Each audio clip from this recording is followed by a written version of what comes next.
Hello! Welcome back to Final Fantasy Ten-2, 10-2, 22. Hike something, I don't know, football references, I don't do sports, but anyway. We're over the Thunder Plains. You ready to land? I am, in fact, ready to land.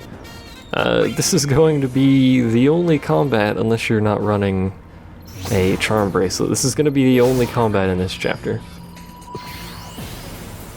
I had forgotten that this was actually a thing and said there was no combat in this chapter, but there is a little bit of combat, and when I say a little bit, I really do mean a little bit.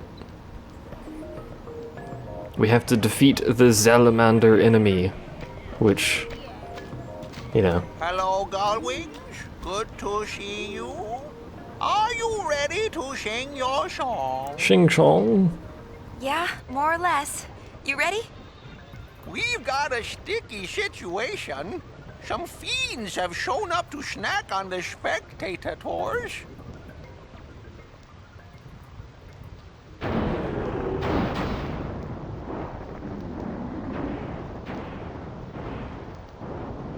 Not the spectators. Anything but those. So we get to kill that. A fiend has crawled out from beneath the earth. You know, whatever. Free concert Hurtfest time. Don't get too excited, Pain. I don't even remember this in the slightest. I mean, there's a lot of things I don't remember about this game, but I don't remember this in the slightest. So I'm not anticipating this being very difficult. So I'm not even going to swap out accessories or dress spheres or anything. We're just gonna roll with what we have, which is currently Berserker, Dark Knight, White Mage. So, and that Berserker is going to be berserked. So it's gonna be two people who are berserked physically attacking and a White Mage. Hooray! The Dark Knight has the accessory that causes berserk. The other one just has an ability that causes berserk.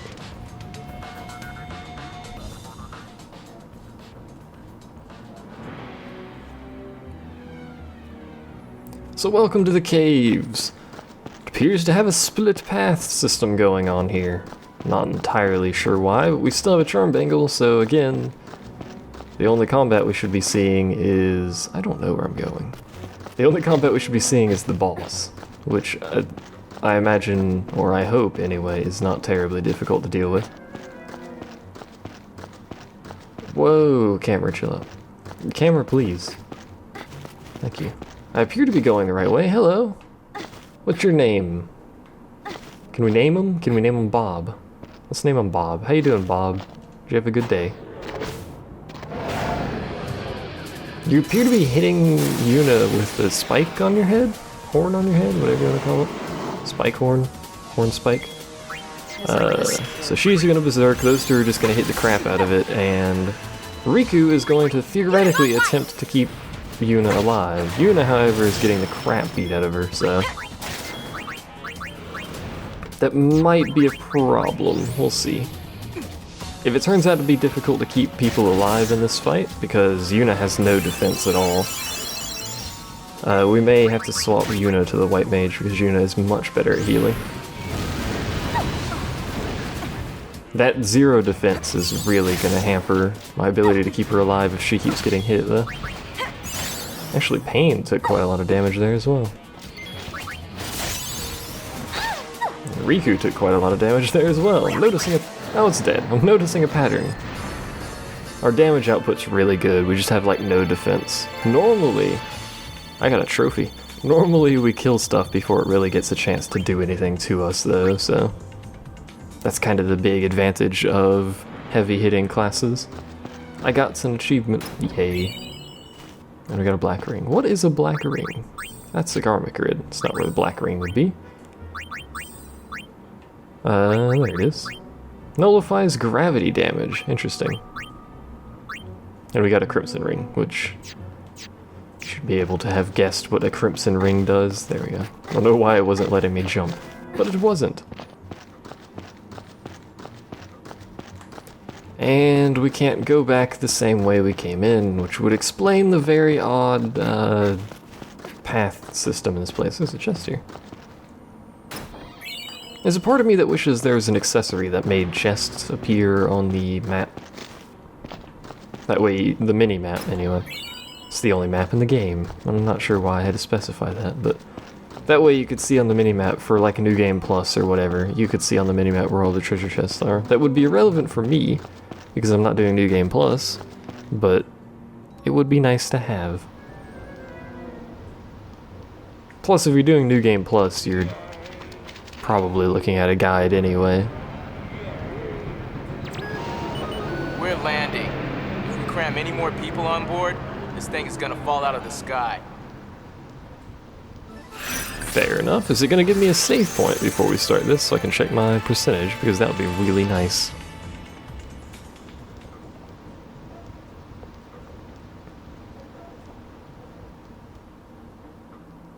I do mean it. That would be really nice, because the rest of this chapter is a bunch of automatic events. Aha, if we can.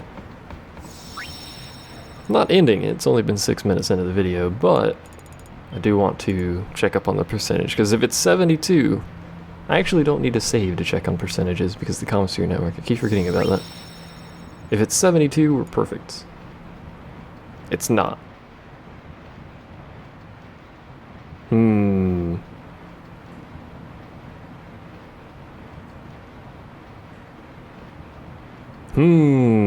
We have a problem here.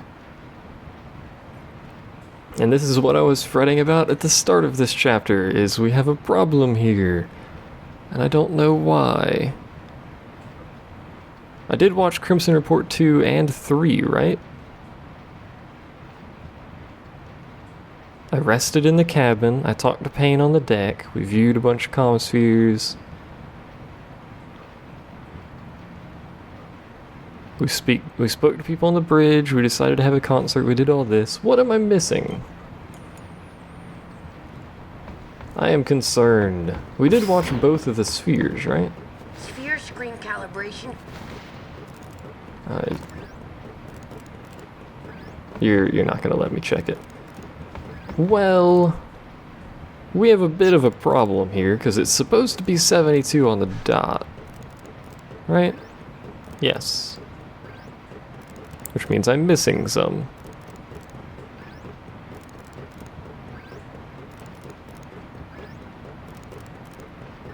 This is problem. Is potentially large problem. Well, since I'm, since I'm recording this, we may as well, I guess, just go ahead and finish the chapter, and then on my own time, I'll try and figure out what the heck in this chapter we're missing. If I have to go back through all the Comspheres, it's going to be annoying, but I can do that on my own time and not re-record it, and then just tell you guys what happened that caused a potential problem with the percentages. I don't have any idea, though. Ooh, I'm getting kinda nervous. I hope our audience behaves long enough to listen. Brother, can you chill out? Hey, we brought in people from New Yevon and the Youth League. They're all outside on the concert grounds. Fair enough. One thing worries me. The two groups are already locking horns. With their leaders gone and everything, people are just a little bit edgy. Makes sense. Hey, the crowd is acting kinda funny. Let me pull the video up.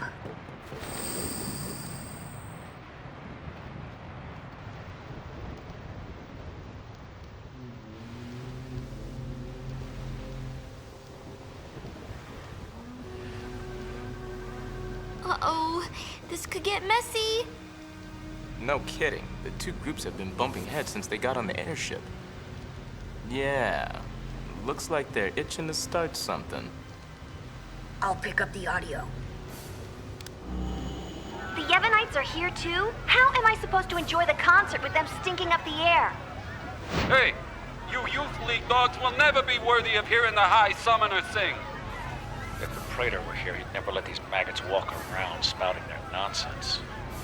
What I want to know is, where'd Nuge go? It's his fault that Spira is falling apart. What kind of leader abandons his people when they need him most?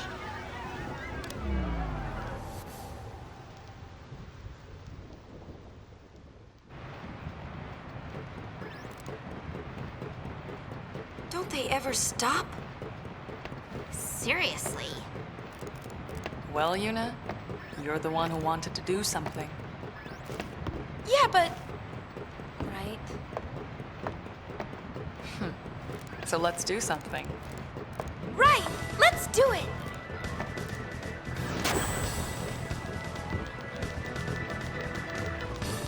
Oh, catastrophic catastrophe! Dear me, dear me! What or whatever should I do?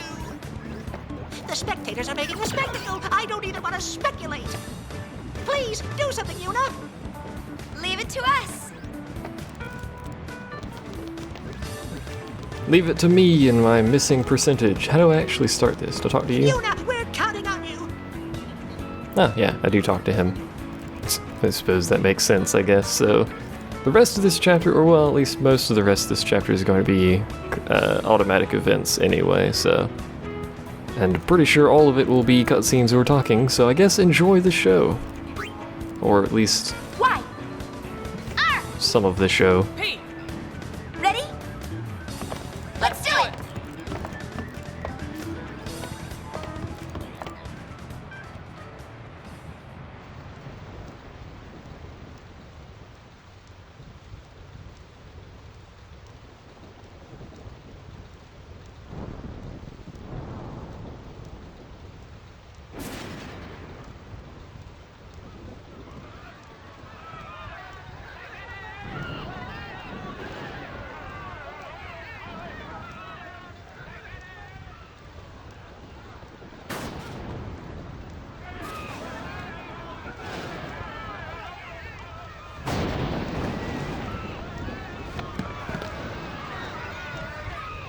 "1,000 years ago, before the time of sin, Spira was torn in two, divided by a terrible war. This was Spira's great mistake. Out of the rift left by this terrible conflict, sin was born. In only 2 short years, Spira has shaken off its unhappy past. We have moved on. Now, Spira grows brighter with each passing day. That light is our strength. I don't want to see it fade. Do you? There are so many of us, each with different ideas and different beliefs. Of course we sometimes disagree, and arguments will happen. But our hearts can and should always be one. Believe with me. Even if we are torn apart, our feelings will unite us. That is what this song is about.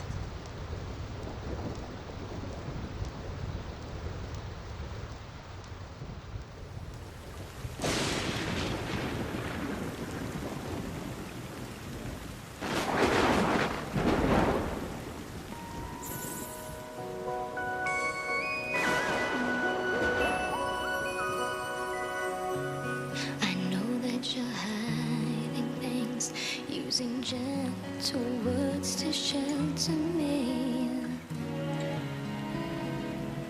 Your words were like a dream,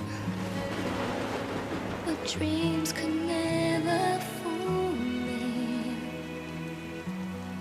Not that easily.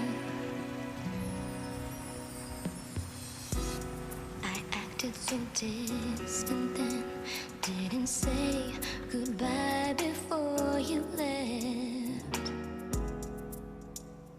But I was listening. You'll fight your battles far from me, far too easily.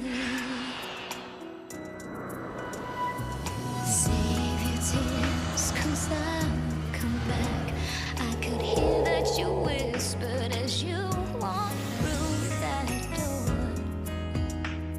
But still I swore to hide the pain when I turned back the pages, trying to find a the answer.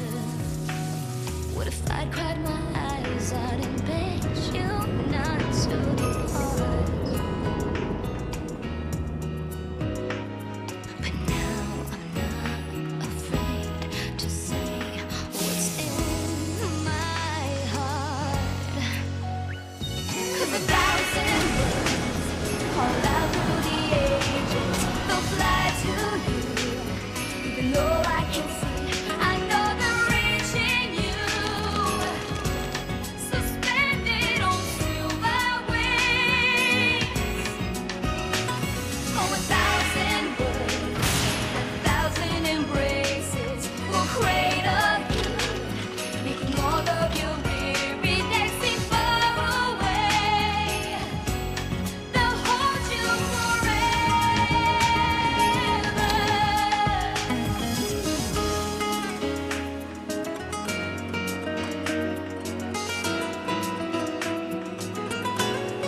Yuna.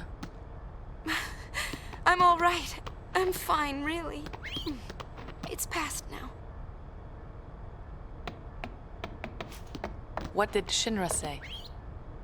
He said it might be some kind of, interference with the sphere waves. Yunie's dress sphere and the sphere screen reacted with each other, and, the consciousness burned into the dress sphere was projected onto the screen. Or something like that. Okay, but that doesn't explain why it happened. When I asked, he said, I'm only a kid. Ugh. It's Len. I was singing her feelings. During the song, I could feel them welling up inside until they just burst. So the people we saw were Len and Shuyin?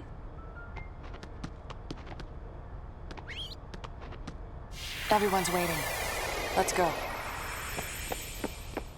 Indeed. I also like the small touches in the game, like how outside of the windows on the airship and stuff is actually the thunder planes, which is nice.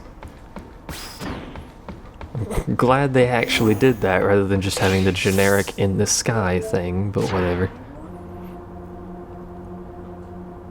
So we get to speak with a very familiar person on the bridge before we end this chapter, and just like last time we spoke with said person, we're not allowed to do anything in any way, shape, or form during his talking. So put down the controller. Melody, Lady Yuna. The onlookers were all quite enchanted. If it brings Spira together, even a little, then I'm glad. Indeed, I believe it shall. As you sang, not a soul could help but realize the folly of their tiresome squabbling. Fists once raised in anger became welcoming hands, offering solace to a tearful neighbor. I must admit that I, too, shed my share of tears the moment Len appeared. You know Len? Of course. Would you like to hear? Yes, tell us. Where to begin? About 1,000 years ago, Len was a popular songstress in Zanarkand. The talk of the town, you might say. In a more peaceful age, she might have lived out her years as a performer. But the times and her talents did not allow such a thing to be. You see, Len's gift for singing was matched by her genius in the summoner's arts. When the Machina War began, all summoners were sent to the front lines. Zanarkand was hopelessly outnumbered. Len knew she would not return home alive. Nonetheless, she was prepared to lay down her life to protect her people. Yet there was one person who refused to let Len die. Yes, he would do anything to save her. He was a young man, Len's lover. Shuyin? I don't know. His name has been lost to history. Whatever his name, the youth endeavored to steal the enemy's Machina weapon and save Len. However... It didn't go well. The lovers met a truly tragic end. Those images we all witnessed are most certainly a record of their last moments.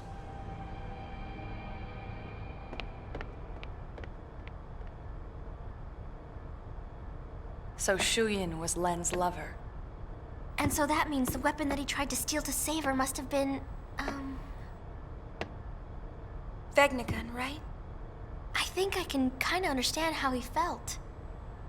Trying so hard to save someone. 2 years ago, I was the same. Trying to find some way to save you. That was enough. Knowing that you were on my side, I'll always be grateful to you. Maybe Len felt the same way. The man she loved, he struggled to save her. He fought till his very last breath for her. I think that Len's final words might have been happy ones.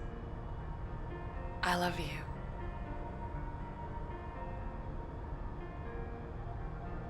Yes, there is a connection.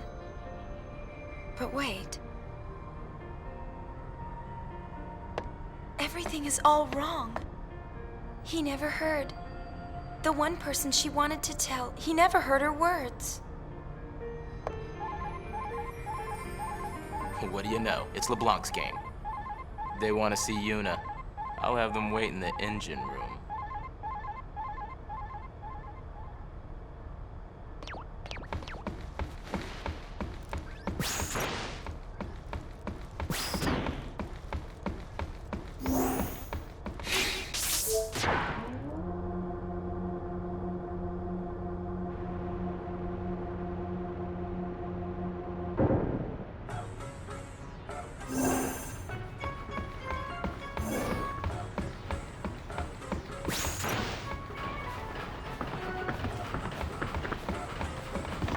I've been hunting around since we last met, and I happened to find a rather peculiar sphere. It shows my Noogie-Woogie. For some reason, that chump Barrel-Eye is there too. But it's from some years ago. I'm afraid it's not much help now, loves. How about you? Have you tracked down my Noogie yet? Nuge is on the far plane. I saw him there with Gipple. The far plane? What is he doing in a place like that? I think he's searching for Barrel-Eye and Vegnagun. Oh, so Barrel-Eye is the one pulling Vegnagun strings. I should have known. No, that's not it. How do I explain? Never mind, I don't have time for this. Boys, we're going to the far plane.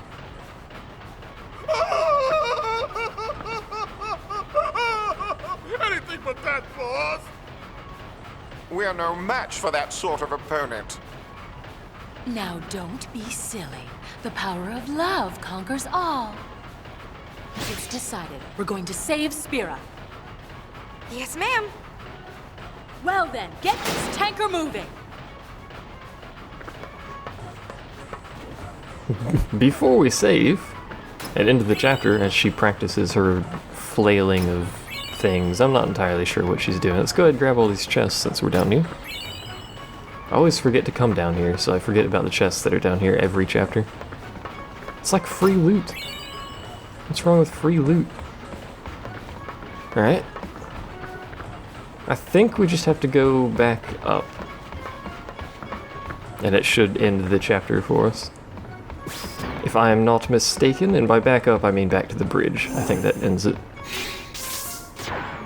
There's only so many places you can actually go during the end of this chapter, which is bizarre that they don't let you go on the deck, but whatever. It's probably because they don't actually have, like, the proper, you know, we're on the Thunder Plains deck modeled, but whatever. It's close enough. Wait, brother. Yeah, sure, whatever. We could just leave her down there, sure. How do I end this chapter? What have we here? There we go. Looks like a transmission, but it's pretty weak. What is? I'm getting signals from the comm sphere we dropped in that hole, but I can't seem to connect.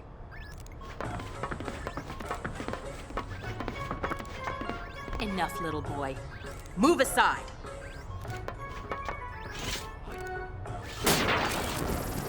See, it connected.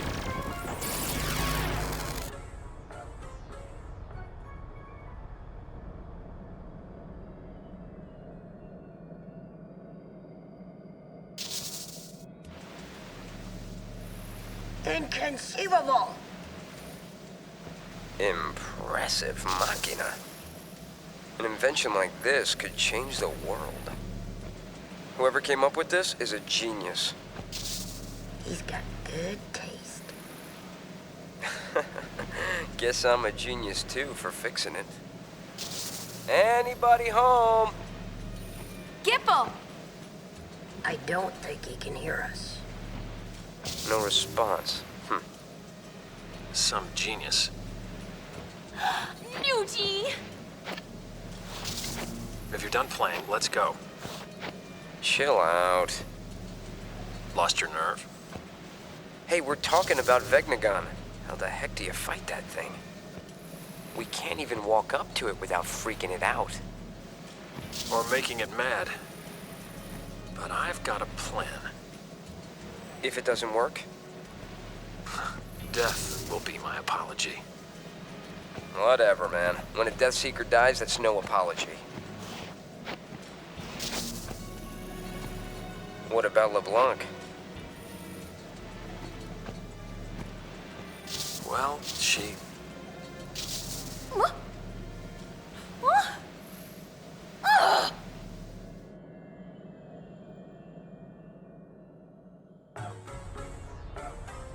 Why did it cut off like that? Ugh! Just when he was getting to the juicy bits! Not my fault. What a piece of junk! Forget it, I'll go ask him myself. What about the Gullwings? I think that we should help out Nuge. But first, I want to try talking to Shu Yin. I have to tell him how Len felt. I'm sure he'll understand. How? We can't exactly make an appointment. We'll just have to jump into one of those holes. Together, this time. Roger. Gullwings, we move out. Celsius, full speed ahead.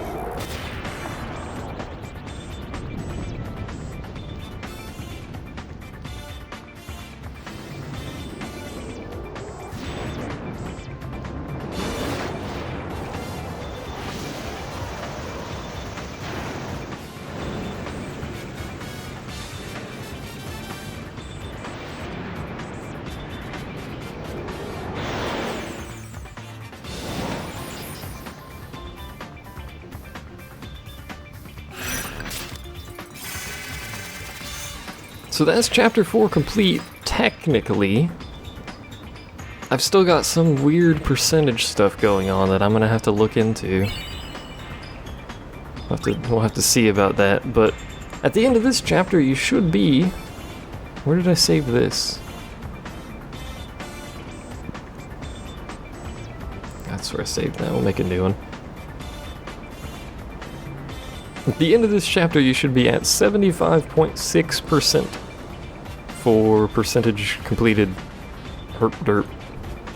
Obvious. Mentionings are obvious. But I need to figure out what's going on with my percentage. Hopefully nothing bad here, but I am ever so slightly off on my percentage and it's worrying me, so we'll have to check that. But thanks for watching for now. I'll see you guys next time where we start working through chapter 5 and getting a whole bunch of episode completes and all sorts of other stuff. So, as I said, thanks for watching. I'll see you guys next time.